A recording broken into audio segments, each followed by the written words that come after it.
Yeah, Charles is right. They're getting rid of some of their best. And if you imagine that someone signed up after 9/11 and has been for however many years serving in multiple deployments and 2 wars, but doesn't have a 20-year record in the service, is going to be told while they're in theater, in harm's way, that they have to start worrying for their livelihood, and they don't get a pension because they haven't been there long enough. But they've been through our longest wars. I just find it so unnecessarily cruel that there had to be a better way that this could have been handled.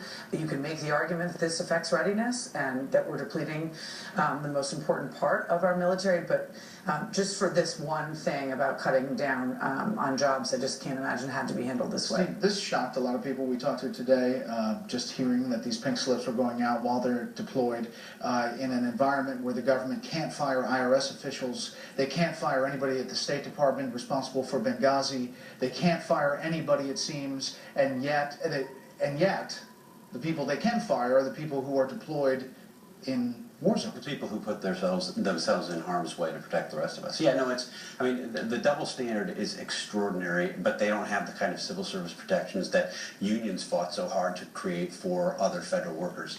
Charles framed it exactly right. I mean, on the one side, it is the human aspect of this is the way that they've handled it is so amateurish and so unworthy of the kind of service that we've seen these men and women provide. The policy side of this is deeply troubling. These are the kind of things you would be doing if you thought we were headed into an era of peace and prosperity. But it's not just that we have this growing Al-Qaeda state, the caliphate in Iraq and Syria, but the world is blowing up. I mean, the instability in the world is probably greater now than it has been at any time in the past 20, 30 years.